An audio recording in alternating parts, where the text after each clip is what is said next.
সম্মেলন থেকেই সবার আলোচনা ক্রমে এই দাবি সনদটা গৃহীত হয় এবং রাবার শ্রমিকদের কি করুণ অবস্থা ওই রাজ্য সম্মেলনে সিআইটির পক্ষ থেকে কমরেড শঙ্কর দত্ত এবং আমি নিজেও উপস্থিত ছিলাম, আমার অন্যান্য নেতৃত্বরও ছিলেন, যেটা একটা সময় ত্রিপুরাজ্যে মানুষের মুখে হাসি ফুটিয়েছিল। এই রাবার নিয়ে কম হয়নি। প্রথম যখন বামপন্থী সরকার ক্ষমতা এসছে, কি করে উপজাতি এলাকায় প্রচুর খালি জায়গা পড়ে আছে, এগুলিকে চাষযোগ্য করে তোলা যায়, তখন সেই রাবার বাগান করার প্রশ্নটা আসলো। এটা সম্যক ধারণাটা কেরালা থেকে প্রথম আসে। আসার পর যখন নৃপেন চক্রবর্তী ত্রিপুরা রাজ্যের মুখ্যমন্ত্রী রাবার গাছ লাগানোর জন্য পরামর্শ দিলেন, আপনি আপনার গাছ লাগাবেন, পরিচর্যা করবেন, সরকার থেকে টাকা দেওয়া হবে, সাহায্য করা হবে।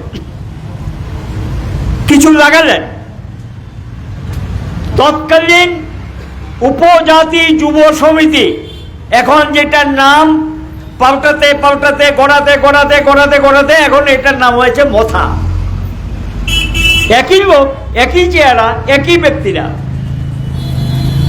উপজাতি এলাকা ও উপজাতি এলাকায় গ্রামাঞ্চলে ছড়িয়ে দিলেন, আর এই গাছের মধ্যে রাবার হয় কি করে? এটা কুবুদ্ধি দিতেছে, এটা সঠিক বুদ্ধি না। কিছু লোক গাছ কেটে দিলেন, উত্তেজিত করলেন মানুষকে। বামফ্রন্ট সরকার বলল ঠিক আছে আমরা নিজেরা করব। ওই তখনই গিয়ে এই যে আজকে টিএফডিসি, টিআরপিসি, এটা বামফ্রন্ট সরকারই এগুলো তৈরি করে তখন গিয়ে সরকার নিজে বাগান করা শুরু করলেন। বাগান যখন করা শুরু হলো, যখন দেখলো যে বাগানের গাছের থেকে কষ বেরোয়, কষের থেকে রাবার শিট তৈরি হয়, এটা যখন দেখলেন ভালো দাম পাওয়া যায়, এবার হিড়িক পড়ে গেল, খালি জায়গা রাখবো না। সরকার ভালো পরামর্শ দিয়েছে, বামফ্রন্ট সরকার সেই সাহায্য পরামর্শ অনুযায়ী রাবার বাগান লাগাতে শুরু করলেন। সত্যি কথা বলতে কোনো দ্বিধা নেই, গোটা রাজ্যের আর্থিক চেহারাটা পাল্টে দিয়েছে রাবার শিল্প। আমাদের গ্রামে যেখানে আজকে খাওয়া জুটতো না, কাজ জুটতো না, অসংখ্য খালি জায়গা পড়ে আছে, এই জায়গাগুলিতে সরকারের সহযোগিতা যখন রাবার বাগান করে তুললেন, আমাদের গ্রাম ত্রিপুরার মানুষের মুখে হাসি ফুটল। ছেলে মেয়েদের পড়াশোনা করাও, উচ্চশিক্ষিত করো, ভালো করে একটা বাড়ি ঘর করতে হবে। ছনের ঘর ছিল, বাইরে জল না পড়তে ঘরের মধ্যে পড়তো, খাওয়া জুটতো না, গায়ে কাপড় ছিল না। এই ছিল আমাদের ত্রিপুরা রাজ্যে গ্রামের চেহারা। খাওয়া জুটতো না, চিকিৎসা, ওষুধ কেনা পয়সা ছিল না, কাজ নেই, খাদ্য নেই। সেই ত্রিপুরাকে উন্নত পর্যায়ে নেওয়ার জন্য এই রাবার শিল্প একটা অন্যতম পথ দেখিয়েছে, এটা অস্বীকার করার সুযোগ নেই। এর ফলে আমাদের অর্থনীতি বিকশিত হয়েছে, আমাদের রাজ্যের রাবার বাইরে যায় এবং সেই রাজ্যের বাইরে থেকে টাকা আমাদের রাজ্যে আসে। এই শীতটা যখন বাইরে নিয়ে যায়, শীতটা কিনে নিয়ে যায়, এটা বাইরে থেকে টাকা আমাদের রাজ্যে আসে। এটা অর্থনীতিকে চাঙ্গা করে তুলেছে, বাজারটাকে চাঙ্গা করে তুলেছে। এই পরিস্থিতির মধ্যে বামফ্রন্ট সরকার দেখলো রাবারের যাতে ন্যায্য দাম পায় তার জন্য শিল্প করতে হবে। এখানে উজ্জয়নগরের জায়গাও আমরা দিয়েছিলাম শিল্প করে তোলার জন্য। এখন তো শিল্প মানে কি দফা রফা, এগুলি এখন ধ্বংসের কিনারে নিয়ে গেছে। আমরা কেন চাইছিলাম এখানে যদি একটা শিল্প গড়ে উঠে, দামটা আরো একটু বেশি পাবে, আরো ভালো দাম পাবে, এই অর্থে কিন্তু আমরা এটা চেয়েছিলাম। এখনকার সরকার, এখন যে সরকার আছে, এগুলো তাদের ভাবনা চিন্তার মধ্যে নেই। ইতিমধ্যে দিল্লিতে বিজেপি এসছে, 11 বছর অতিক্রম করে 12 বছরে পড়েছে নরেন্দ্র মোদী নেতৃত্বাধীন সরকার। এরা উদারনৈতিক অর্থনীতিতে ঘোষণা করলেন বাইরে থেকে সমস্ত নিয়ে আসো, সিনথেটিক রাবার সব বিভিন্ন রাবার বাইরে থেকে আসার সুযোগ করে দিলেন। এসে বাজারটাকে দখল করলেন। কম্পিটিশনে গিয়ে আমাদের যে রাবারটা, এই রাবারটার দামটা পড়ে গেছে। ফলে এটা প্রথম দিকে যে লাভজনক ছিল, এটা মধ্যে এই বিজেপি সরকারের ভুল নীতির জন্য, অবাধ আমদানি নীতি। ঠিক আছে, বাইরের থেকে যদি এই রাজ্যে ভারতবর্ষে কেউ বিক্রি করতে চায়, ট্যাক্স বসিয়ে দাও, এটা যদি কেউ কিনবে, কিন্তু তা না করে এটাকে ফ্রি করে দিলেন ঢোকার জন্য।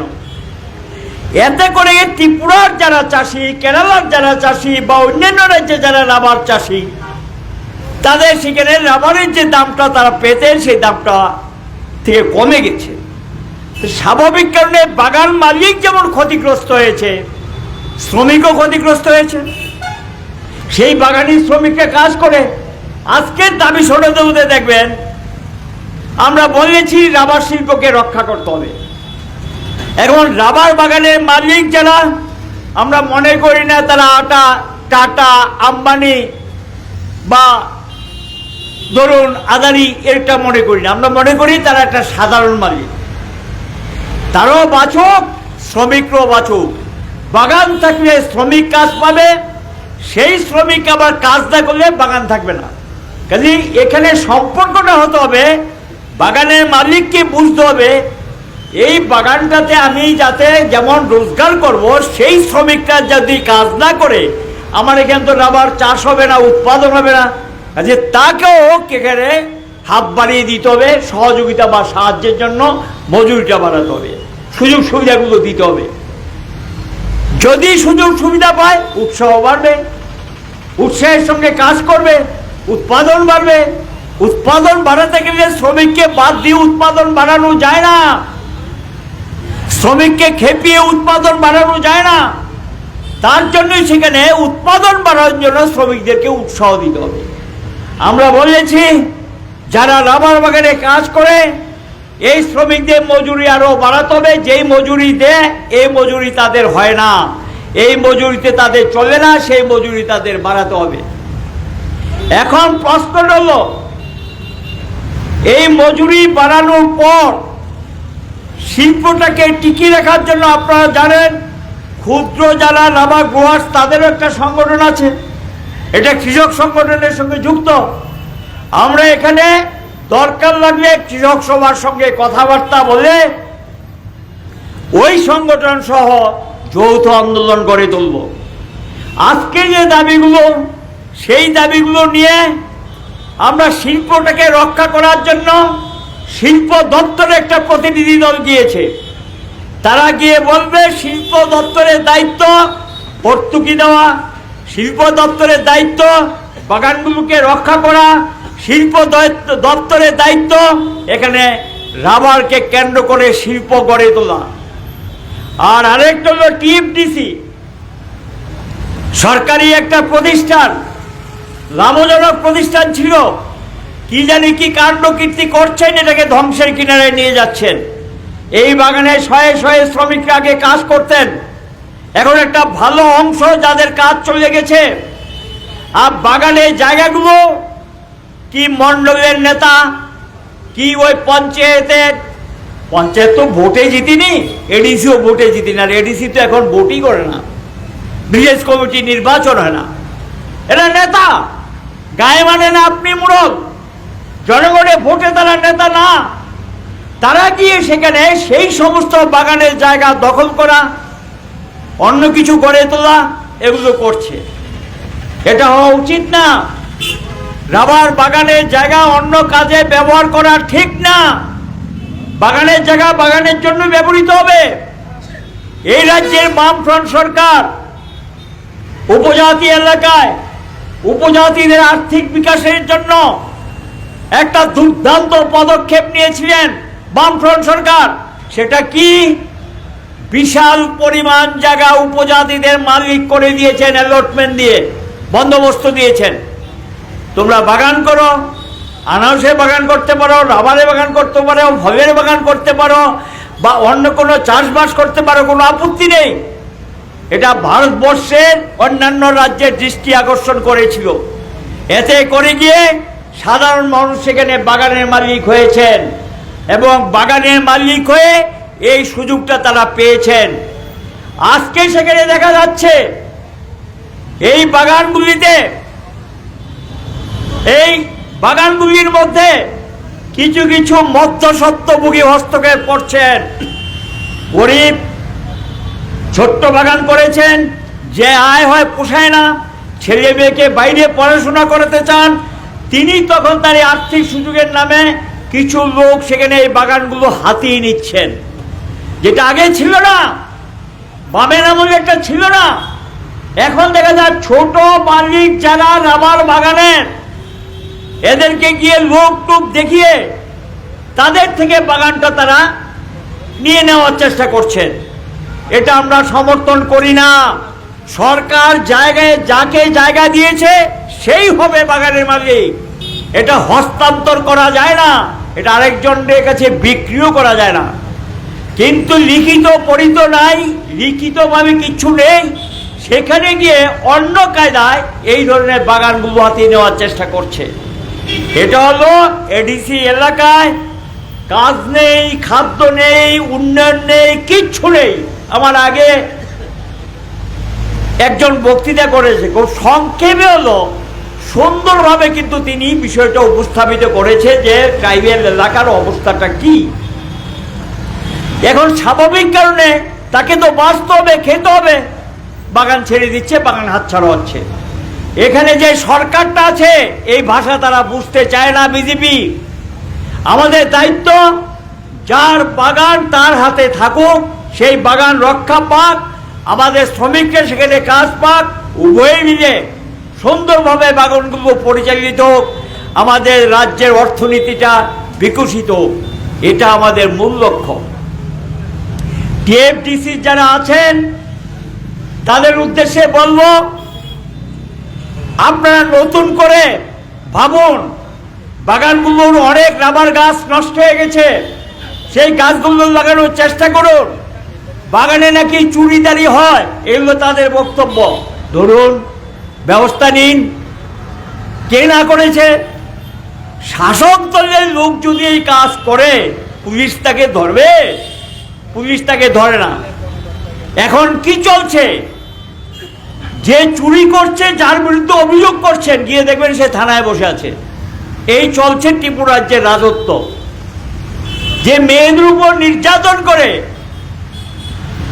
সেখানে অভিযোগ জানাতে গেলে দেখা যায় যে নির্যাতন করেছে সে আগে গিয়ে থানায় বসে আছে। অর্থাৎ এই রাজ্যে আইনের শাসন বলতে কিচ্ছু নেই। কাজে যারা এই সমস্ত বাগান টাগানে চুরি চামারি এগুলো করে, এটা ধরতে কে না করেছে? এটা ধরার দায়িত্ব কার? সরকারের। এটা করে বাগানগুলোকে দুর্বল করে দেওয়া তো ঠিক হবে না। আমরা চাইছি সেই বাগানগুলো রক্ষা করার জন্য সরকারকে এগিয়ে আসতে হবে। জানি না এই সরকার কারো আশা করে লাভ নেই, এমন সরকার, এদের কাছে কিছু আশা করে লাভ নেই। আর বিশেষ করে বিজেপি নামক দলটা যতদিন দিল্লিতে থাকবে, কেন্দ্রে থাকবে, ততদিন পর্যন্ত এদের কাছে কিছু আশা করতে পারেন না। কেন জানেন? কারণ এদের নীতিটাই হলো সব মানুষের, আম জনতার পকেট কাটো, আর মুষ্টিমেয় 100 পরিবারের পকেটটাকে ভারী করে দাও। এটা পকেট কাটা পদ্ধতি। কি? ট্যাক্স বসাও, কোনো কাজকর্ম করবো না, এবং টাকা মানুষ থেকে তুলে এদেরকে দান দক্ষিণা করো। এগুলো বিজেপির নীতি। এবং এই নীতির জন্য কোথায় নিয়ে গেছে দেশটাকে ভাবতে পারেন? আমেরিকা প্রেসিডেন্ট ডোনাল্ড ট্রাম্প, সে আমাদের ভারতবর্ষ থেকে আমরা বাইরে যা বিক্রি করি, বস্ত্র, লৌহ জাতীয়, গাড়ি শিল্পের থেকে কিছু জিনিসপত্র যায়, চামড়া, এগুলি আমেরিকাতে আমরা বিক্রি করতাম, এখান থেকে আমাদের আয় আসতো। এখন আমেরিকা প্রেসিডেন্ট বলছে ভারতের থেকে যে জিনিসটা আমেরিকাতে যায়, এটার উপরে 15% ট্যাক্স বাড়িয়ে দিয়েছেন। তারপর শুধু এখানে ক্ষান্ত হয়নি, আবার বলছে রাশিয়া থেকে কেন তেল কিনছে আমেরিকা ভারত, এবার এর জন্য রাশিয়ার সঙ্গে তাদের বনিবনা নেই। রাশিয়া সবচেয়ে সস্তায় ভারতকে তেল দেয়। তেল মানে ডিজেল, কেরোসিন, গ্যাস আর পেট্রোল, এই চারটা রাশিয়া থেকে আমাদের দেশে আসে। রাশিয়া সবচেয়ে সস্তা এটা ভারতে বিক্রি করে, তো যেখানে সস্তা এটাই তো কিনবো, বেশি দামেরটা কিনবো। এখন এখানে গিয়ে বলছে তুমি রাশিয়া থেকে কিনতে পারবে না, যদি কিনো তাহলে আরো 15% ট্যাক্স তোমার উপরে বাড়িয়ে দেবো, করে 30% ট্যাক্স করিয়ে দিলেন। আর আমাদের দেশে প্রধানমন্ত্রী ম্যাও ম্যাও করছেন, প্রতিবাদ পর্যন্ত করছেন না। তার তো উচিত এটাকে প্রতিবাদ করা। প্রধানমন্ত্রী কোনো বক্তব্য নেই। এরকম যখন চায়নার বিরুদ্ধে করেছে, চায়নারও চীনের কিছু জিনিস আমেরিকাতে যেত, এইভাবে যখন ট্যাক্স চাপিয়ে দিয়েছে, চীন উল্টে আমেরিকার যায় সে চীনে বিক্রি করে এইটার উপর ডাবল ট্যাক্স বসিয়ে দিয়েছে। এরপরে কয় ঠিক আছে তোমারটাও বন্ধ করো, আমারটাও বন্ধ করছি। তাহলে পাল্টা জবাব দিলে হয়। আর আমার ভারত সরকার চুপ করে বসে আছেন, কোনো প্রতিবাদ নেই, নীরবে এটাকে চুপচাপ সমর্থন করছেন। এতে কি হবে? ভারতে কৃষকরা ক্ষতিগ্রস্ত হবে। ভারতীয় যে মালগুলো আমেরিকাতে যেত, এখান থেকে যে আয় উপার্জন আসতো, এটা কৃষকদের উপরে প্রভাব পড়বে, শিল্পের উপর প্রভাব পড়বে, অর্থনীতির উপর প্রভাব পড়বে, মানুষের আর্থিক সংকটটা বাড়বে। আর এখানে গিয়ে যেই কথাটা বামপন্থীরা খুব সঠিকভাবে বলেছিল, আমেরিকার সঙ্গে বন্ধুত্ব করো, বেশি বন্ধুত্ব করতে যাবে না। সাপের সঙ্গে বেশিক্ষণ বন্ধুত্ব চলে, সুযোগ পেলে কিন্তু ছোবলটা মেরে দেবে। আমরা কিন্তু অনেক আগেই বলেছি এই বন্ধুত্ব ভালো না, এটা বেশি বন্ধুত্ব হয়ে যাচ্ছে। এখন গোপন কোনো কারণ আছে কিনা সেটা নরেন্দ্র মোদী সরকার বলতে পারবে, বিজেপির নেতারা দিল্লিতে যারা আছেন তারা বলতে পারবেন কি গোপন রহস্য, কি গোপন সমঝোতা, কি লেনদেন, কি ব্যাপার সেবার, যেটার জন্য এখন এত বড় আক্রমণ দেশের উপর। আমার দেশের কেন্দ্রের সরকার কোনো শব্দ নেই, কোনো প্রত্যুত্তর নেই, কোনো বাধা বিপত্তি নেই, চুপ করে বসে আছেন। এটা এই সরকারকে যে ভাষা বুঝতে চায় না, বুকের ব্যথা বুঝতে চায় না, কথা বুঝতে চায় না, তাকে কি করতে হয়? কথা বুঝাতে হয়। এই বুঝানোর জন্যই মিছিল, এই বুঝানোর জন্যই 9 তারিখ সারা দেশে 25 কোটি মানুষ স্ট্রাইক করে, ধর্মঘট করে জানিয়ে দিয়েছে মোদী সাহেব যেইভাবে দেশ চালাচ্ছেন এইভাবে আমরা দেশ চালাতে দেব না, পরিষ্কারভাবে বলে দেওয়া হয়েছে। এরপরেও যদি তাদের কোনো সম্বিত না ফিরে, তাহলে স্বাভাবিক কারণে আমাদের এটার বিরুদ্ধে আরো বেশি ঘুরে দাঁড়াতে হবে, আরো বেশি রুখে দাঁড়াতে হবে। নরেন্দ্র মোদী সরকারকে এই ধর্মঘট করে শ্রমিক কৃষকরা জানিয়ে দিয়েছে, তৃতীয়বার প্রধানমন্ত্রী আপনি হয়েছেন নিজের ক্ষমতায় না, অন্যের ক্ষমতায়। জনতা দল ইউনাইটেড, তেলুগু দেশম পার্টি যদি সমর্থন না করত, নরেন্দ্র মোদী প্রধানমন্ত্রী হয় না, হেরে গিয়েছিল। তাদের সমর্থনে আপনি প্রধানমন্ত্রী, কিন্তু তারপরও আপনাদের নীতির কোনো পরিবর্তন নেই। আগে যেভাবে সরকার চালিয়েছেন একই কায়দায় সরকার চালাচ্ছেন। এই কারণে এই স্ট্রাইকটার মধ্য দিয়ে জানিয়ে দেওয়া হয়েছে চলবে না, চলবে না। কেউ কেউ মনে করতে পারেন আমরা তো মিছিল মিটিং করতেছি, এরা কি পরিবর্তন হইব? হইতো না, হওয়াই হইব। এটা হওয়ানো যায়। কিভাবে যায় আমি বলছি। যেখানে বাধা এখানে পিছুতে বাধ্য হচ্ছে। একটা দৃষ্টান্ত আপনাদেরকে দিয়ে, আপনারা অনেকেই জানেন, এই যে স্যামসুং, অনেকের মোবাইল দেখবেন স্যামসুং, এটা টিভি আছে, ফ্রিজ আছে, অনেক জিনিস আছে, বিশাল কারখানা। তামিলনাড়ুতে। এখানে কাজে ঢুকার সময় সই করিয়ে নিয়েছে কোনো ইউনিয়ন করা যাবে না। ইউনিয়ন না করতে পারলে দাবি জানাবে কি করে? তাকে ঠকালে প্রতিবাদ করবে কি করে? সংগঠন যদি না করতে প্রতিবাদ করতে পারবে? পারবে না তো। এটার বিরুদ্ধে তখন গিয়ে শ্রমিকরা এক কাট্টা হলেন, এইভাবে তো হবে না। এক কাট্টা হয়ে বলবো আমাদেরকে ইউনিয়ন করার অধিকার দিতে হবে। আর মালিক বলেছে এটা বিদেশি কোম্পানি, আমাদের দেশের কোম্পানি না, দেব না। আর শ্রমিকরা বলছে দিতে হবে। বহু কথাবার্তা হয়েছে, ফয়সালা হয়নি। শেষ পর্যন্ত সমস্ত শ্রমিক এক হয়ে স্ট্রাইক ঘোষণা করলেন। শুরু হলো স্ট্রাইক, নেতাদেরকে অ্যারেস্ট করা হলো। কিন্তু এই স্ট্রাইকে তামিলনাড়ুর জনসাধারণ ব্যাপকভাবে সমর্থন নিয়ে তাদের পরিবার সহ রাস্তায় নেমে গেছেন। হাজার হাজার মানুষ রাস্তায় নেমে বলেছে এই কারখানা চলতে দেব না, তাদের ইউনিয়ন করার অধিকার দিতে হবে। 28 দিনের মাথায় ঘাটটা নুয়ে বলেছে না, তোমরা ইউনিয়ন করো। তাহলে আজকে নরেন্দ্র মোদী সরকার যেটা শঙ্কর দত্ত একটু আগে আপনাদেরকে বললো, নতুন শ্রমকোড মানে কি জানেন? আমরা মিছিল করতে পারবো না, আমরা ইউনিয়ন করতে পারবো না, আমরা প্রতিবাদ জানাতে পারবো না, আমরা অন্যের বিরুদ্ধে প্রতিবাদ করতে পারবো না, বিক্ষোভ মিছিল করতে পারবো না, গেটের সামনে সভা করতে পারবো না। মানবেন? মেনে নিতে হবে নরেন্দ্র মোদীর এই ফরমান, বিজেপির এই ফরমান। দেশটা কি তাদের জমিদারি? আর আমরা কি জমিদারি প্রজা? যা বলবে তাই মেনে নিতে হবে।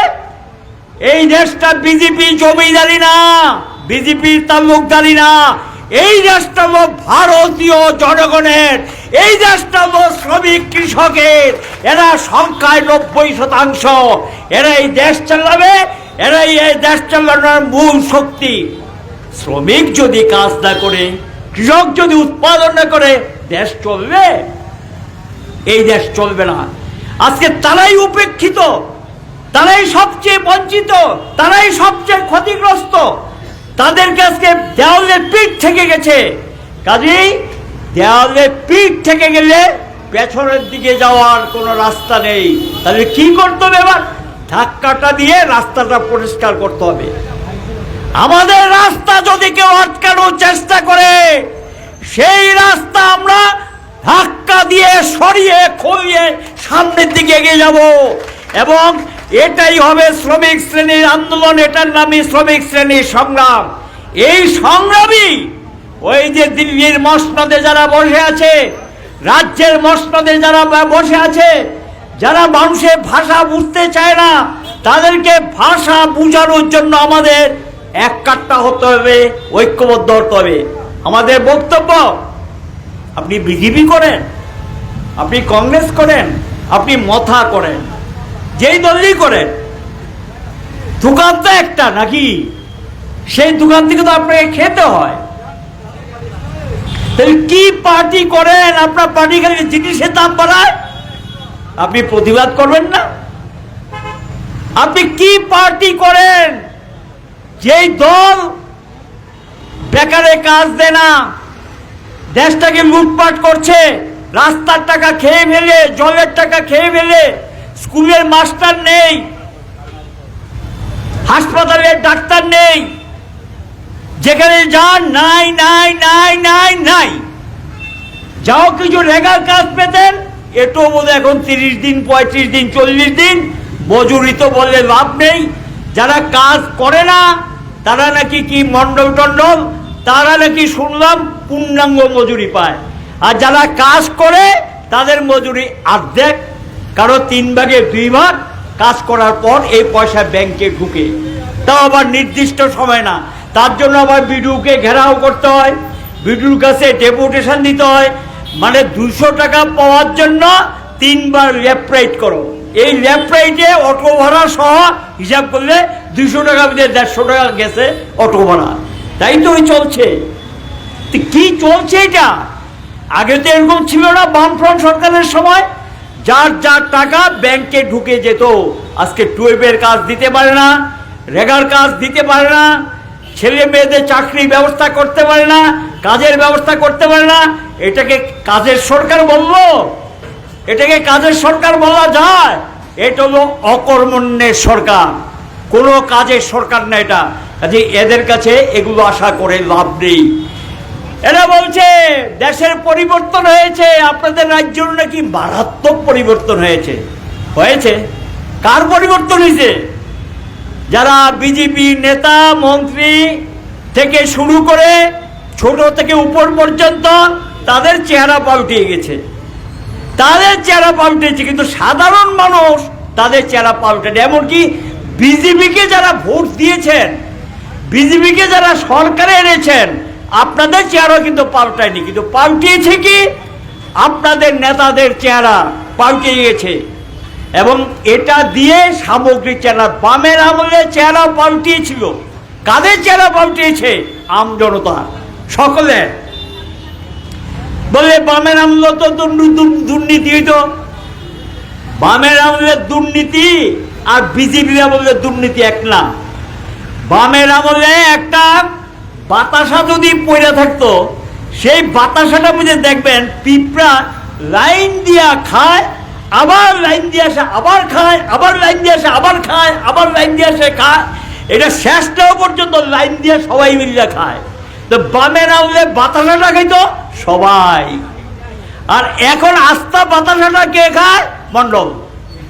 দুইটা এক, দুইটা এক। বামের আমলে মানুষের মধ্যে একটা পরিবর্তন ছিল, সেই যেই দলেরই হোক খেয়ে বেঁচে ছিলেন, দুইটা এক না। কাজে এই জিনিসগুলো আমাদের বুঝতে হবে। এটা বুঝে মানুষকে সংঘবদ্ধ করার যে কাজ, ঐক্যবদ্ধ করার যে কাজ, এই ঐক্যবদ্ধ করার দিকে আমাদের উদ্যোগ নিতে হবে। এখানে গিয়ে যেটা আমি বলবো, রেশন সবগুলো আছে, আমরা গরিব গরিব মানুষের জন্য রেশন। এই তো সামনে দুর্গাপূজা আসছে, বোনাস এক্সগ্রেসিয়া কাগজপত্রে ঘোষণা করবে, এত বাড়ালাম, এত বাড়ালাম। আরে বাড়িয়েছেন ঠিক, আমার তো পকেটে আসতে হবে। রেশন সবে গতবারও পুজোর আগে মনে আছে কিনা, সুজি দিব, আটা দিব, তারপর ময়দা দিব, তারপরে সর্ষের তৈরি দিব, আরো কি কি দিব মনে আছে? বলছে সঙ্গে একটা ব্যাগও দিব। তারপর মানুষ তো খুশি, যে খালি রেশন সবে জিজ্ঞাসা করে যে এগুলি কোথায়, সুজি কই, আর ময়দা কোথায়, চিনি কোথায়? কয় না, আইসে না তো। এরপরে গেছে লক্ষ্মী পূজার পরে, দুর্গা পূজা শেষ, লক্ষ্মী পূজার পরে গেছে কি একটা মুদির ফটোলা আর মন্ত্রীর ফটোলা ব্যাগ, খালি ব্যাগ, এই লোকের রেশন। তো যেখানে এই যে সামনে একটা দুর্গা পূজা আসছে, দুর্গা পূজার আগে বামফ্রন্ট সরকার কি করত? বিভিন্ন ডিপার্টমেন্টকে টাকা দিত, পুরা দমে কাজ শুরু করো। বিভিন্ন ডিপার্টমেন্ট, আরডি, পঞ্চায়েত, ওই যে পঞ্চায়েতে পিডিএফ ফান্ডের যে টাকা, এটা প্রচুর পরিমাণে ছাড়তো। ওইদিকে পিডব্লিউডিকে বলতো তুমি রাস্তাঘাট পরিষ্কার করো, রাস্তাঘাটে কাজ করাও। ওইদিকে গিয়ে ট্রাইবাল ওয়েলফেয়ার ডিপার্টমেন্ট থেকে বলতো উপজাতি এলাকায় কাজ করাও। 7-8টা ডিপার্টমেন্টকে দিয়ে টাকা ছেড়ে দিতেন, দিলে এটা মানুষ কাজ পেতেন, পকেট গরম হয়ে যেত, বাজার গরম হয়ে যেত। আর সঙ্গে রেগার কাজ থাকতো, টুয়েবে কাজ থাকতো, পূজার আগে পেমেন্ট দিয়ে দিত। এই যে সামনে একটা দুর্গা পূজা আসছে, শ্রমিক তার কি ইচ্ছে হয় না তার বাচ্চাটাকে একটা কাপড় কিনে দেওয়ার জন্য, স্ত্রীটাকে একটা কাপড় কিনে দেওয়ার জন্য, তার বৃদ্ধ বাবা মাকে একটা কাপড় কিনে দেওয়ার জন্য? অনেক পরিবার আছে এই কাপড় কেনার পয়সা নেই। কোত্থেকে আসবে টাকা? রোজগারটা আসবে কোত্থেকে? এই যে দুর্গা পূজা আসছে, কোনো কাজ কোনো এলাকায় শুরু হয়েছে? কোনো এলাকায় শুরু হয়নি, কোনো কাজ কর্ম। এই কারণে আমরা বলেছি আমাদের দাবির মধ্যে, রেগার সঙ্গে যারা যুক্ত এবং সে রেগার যারা, তাদেরকে যেমন কাজ দাও, তার সঙ্গে গিয়ে এই পুজোর আগে বোনাস এক্সগ্রেসিয়া যেটা দেওয়া, সবাইকে সেটা দিয়ে দাও। আমরা বাগান মালিকদের উদ্দেশ্যে বলবো, আপনি আপনার পরিবার নিয়ে ভালো থাকুন, আমরা আপনার মঙ্গল কামনা করছি। একটা আবেদন থাকবে, আপনি বাগানে মালিক, সিপিএম করেন, কংগ্রেস করেন, বিজেপি করেন, মথা করেন, যে পার্টি খুশি করেন, কিন্তু শ্রমিককে কিন্তু কিছু এক্সগ্রেসিয়া আপনাকে দিতে হবে। এই ক্ষেত্রে আপনাকে কিন্তু ছাড়া হবে না, এক্সগ্রেসিয়ার টাকা দিতে হবে। যেটা চুক্তি হবে, শ্রম দপ্তরে নিশ্চয়ই একটা চুক্তি হবে, সেই চুক্তি অনুযায়ী প্রত্যেকটা শ্রমিক পরিবার যাতে অনুদানের টাকা পুজোর সময় পায় এই ব্যবস্থা করতে হবে। টিএফটিসিকে 8.33 বোনাস দিতে হবে। এটা আইন, এটা দান না, এটা কৃপা না, এটা দক্ষিণা না, এটা আমার প্রাপ্য, এটা আমার অধিকার। এই টিএফডিসিকে আইন ভঙ্গ করে তাদেরকে বোনাস না দিয়ে বসে রাখা চলবে না, তাকে বোনাস দিতেই হবে। লাভ হোক লোকসান হোক, বোনাস অ্যাক্ট অনুযায়ী বোনাস তাকে দিতে হবে। এই দাবি নিয়ে আপনাদের প্রতিনিধিরা গিয়েছে, সেখানে এই কথাগুলো বলছে। আমি যেটা সর্বশেষ বলবো, আন্দোলন জারি থাকবে, লড়াই জারি থাকবে, এবং এই লড়াই তীব্রতা বাড়াতে হবে, আরো বেশি মানুষকে ঐক্যবদ্ধ করতে হবে, সংঘবদ্ধ করতে হবে। আজকের দিনটা তাদের মনে রাখবেন, আমরা সত্যের দিশারি, আমরা উন্নয়নের দিশারি, আমরা ধ্বংস চাই না, আমরা সৃষ্টি চাই। কাজে ভবিষ্যৎটা কিন্তু ভবিষ্যৎ আমরা, আমাদেরকে আটকানোর ক্ষমতা তাদের নেই। এটা মাথায় রেখে নিজেদেরকে চাঙ্গা করুন। ওই ভয় ভীতি হুমকি ধমকি এগুলোর কাছে মাথা নোয়াবেন না, অনেক হয়েছে। 7.5 বছরে অনেক দেখেছি আমরা। মানুষ যদি ঘুরে দাঁড়ায়, মানুষ যদি রুখে দাঁড়ায়, এরা পালানোর রাস্তা পাবে না, পালানোর রাস্তাও খুঁজে পাবে না। নির্ভর করে মানুষের উপর। সেই মানুষকে সংঘবদ্ধ করার দায়িত্ব আমাদের নিতে হবে। মানুষের উপর বিশ্বাস রাখেন, মানুষের উপর আস্থা রাখেন। কোনো সময় মানুষ একটু বিভ্রান্তির শিকার হয়, ভুলের শিকার হয়। সেই মানুষই অভিজ্ঞতার ভিত্তিতে বুঝতে পারে একটু ভুল করে ফেলেছিলাম, আবার সঠিক জায়গাতে আসে। কাজে যারা অন্য দলের সঙ্গ আছে তাদেরকেও সংঘবদ্ধ করে একটা জায়গায় তাদেরকে নিয়ে আসেন, সংঘবদ্ধ করুন, ঐক্যবদ্ধ করুন, লড়াই এবং সংগ্রামকে তীব্র করুন। এবং সেই তীব্র করার আবেদন জানিয়ে আমরা আশা করি আজকের এখানে যারা অংশ নিয়েছেন, এই মিছিলটি শেষ হয়ে যাবে ভাবার কোনো কারণ নেই। আরো বড় ধরনের সংগ্রামের জন্য আপনাদের তৈরি থাকতে হবে। প্রতিনিধি দল গিয়েছে, একটা প্রতিনিধি দল ফিরে এসছে, আরেকটা প্রতিনিধি দল বোধ এখনো আসেনি। যাই হোক, প্রতিনিধি দলের পক্ষে কি আলোচনা হয়েছে সেটা আপনাদের সামনে তুলে ধরবে। সিআইটিউর পক্ষ থেকে আমরা প্রতিশ্রুতি দিচ্ছি যে এই আপনাদের রাবার শ্রমিকদের যে আন্দোলন, সেই আন্দোলনে সিআইটিউ সম্পূর্ণভাবে তার যে শক্তি, সেই শক্তি সংহত করে আপনাদের সঙ্গে থাকবে। লড়াইকে তীব্র করার জন্য ভূমিকা আমরা নেব। ধন্যবাদ।